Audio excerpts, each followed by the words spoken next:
come.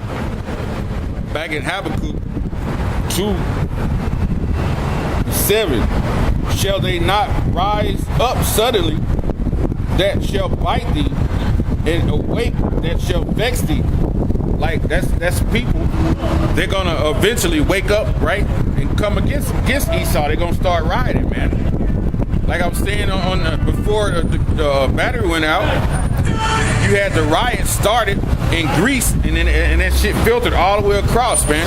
And when you was in Venezuela, you had the food shortage, man.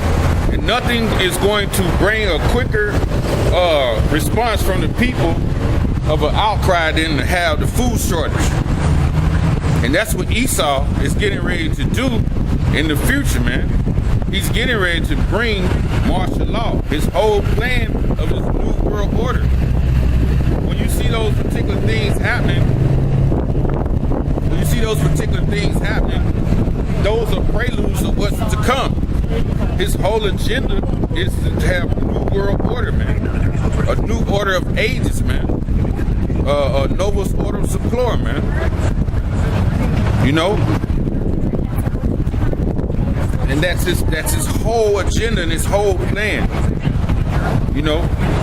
To get everybody to take the chip, man. The microchip, man. The mark of the beast, man.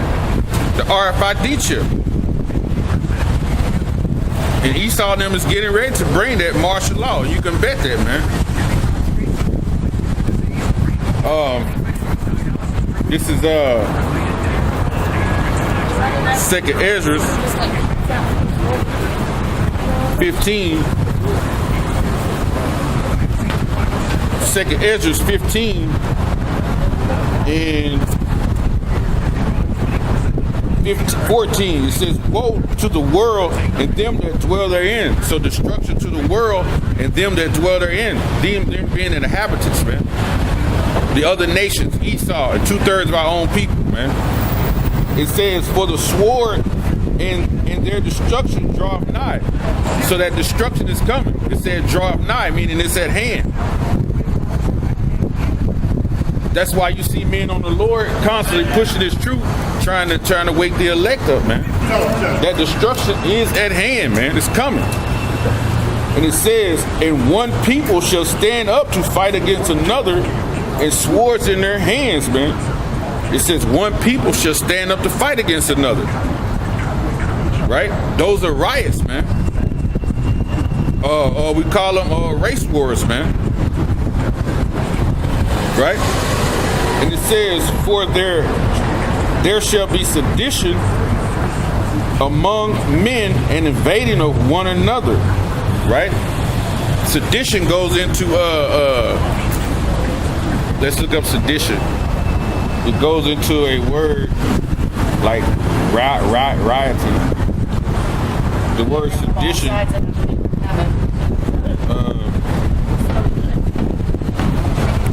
Let me look up this word sedition. I know all I gotta do is put the first letter in there. It should come up. I think I looked that word up before.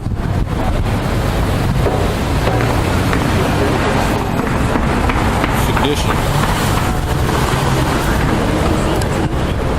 That word sedition in 2nd Ezra 15, it says conduct or speech inciting people to rebel against the authority of a state of monarch. Synonyms: arousing, incitement to rebel, of subversion, troublemaking, provocation, right? There's more words. An insurrection, mutiny, insurgent, civil disorder. Right? So that's going to happen here in America, man. It happened in Venezuela when they cut the food shortage. Just think in America, what they do, they start out on them places and do them in small places, man, so they can control it. It don't be basically like out of control. And then once it's over, they do what's called the military structure does what's called an after action review. We call them AARs. Right? They do those after action reviews and figure out what can they do to make the situation better, right? What can they do different you know, to keep it more in control, right? Give your feedback. They have different people giving feedback on it, man. And it says it's going to be this civil unrest against the basically like the government in that day. And it says, for there shall be sedition among men and invading of one another. They shall not regard the kings nor the princes. Right? It says, and the course of their actions shall stand in their power. So it's going to be like a total anarchy. Right? It's going to be total anarchy among the people, man, going up against the government. And that's when Esau is he's going to bring martial law, man. Right? And you see them, they've been preparing for this for years. You see the military style training. Even now, you have they've given certain police departments, precincts, the military type uniforms, man. They have the military type gear. So they're preparing to come upon the people, to bring a civil arrest upon the people, man. And it says, a man shall desire to go into the city and shall not be able, right? Because they're going to have this whole square, they're going to be blocked off, man. When they come, you know, people going to scatter again, man. Part of the curse is you're going to scatter once again. And they're going to block this thing off, man. They're gonna like what they call smoke you out and force you to take this chip. And it says, verse 18, for because of their pride, the city shall be troubled, the houses shall be destroyed, and men shall be afraid, because it's gonna be all out chaos, man. They're gonna be busting down your doors, man. Certain people gonna be getting adjudicated on the spot, meaning killed on the spot. They're gonna come in screaming and yelling like madmen, man. They're gonna be busting your kids side the head with those rifles. They're gonna be shooting fathers, man. If a woman pregnant, they just might kick her in the stomach. It's gonna be all out. It's gonna be like madmen, man. You know? And they tell you in the scripture I'm gonna read about it, they say they're gonna be like madmen, and Lord willing, I'm gonna read that. But it says,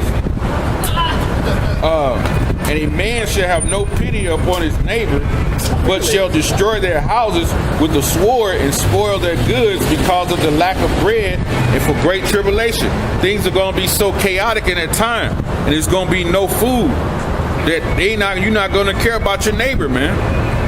You're going to know this certain dude. You're going to know where people who got the food, and you're going to go and destroy their houses. That's what the scripture is telling you. It's going to be chaos, man. People are not going to care. The same neighbor that you've loved for 30 years, you're going to go against them in that day. You're not going to have a care in the world for them. You know? And it says,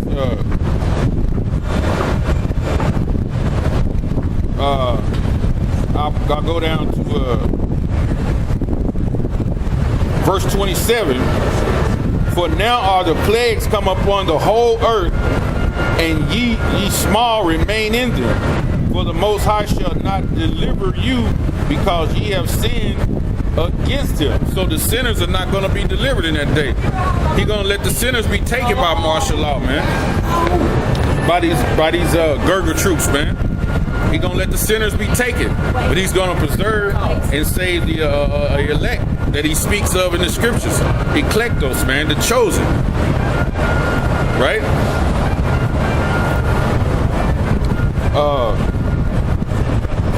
This is 2nd Ezra 16 and 68. And it says, for behold, the burning wrath of a great multitude is kindled in you. Right? It says, for behold, that burning wrath of a great multitude is kindled in you, and they shall take away certain of you and feed you, being idle. So that's telling you that Esau is going to be that wrath that Yahweh is going to send upon his nation of people through the Edomites, man. And it says,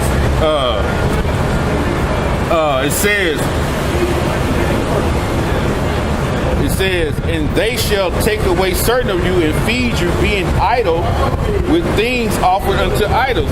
And at that particular point, it's going to be the chip, man.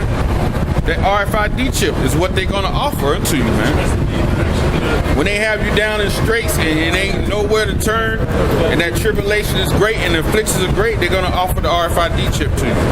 And you have people now, they have the RFID chip right now because they're making it like a convenience to have, man. You don't have to carry keys no more to your car, to your homes. You can go out and just wave your hand. You can go buy groceries, just buy all your groceries and wave your hand. And it's taking off your chip, which your bank account is tied into, and all your medical history is tied into.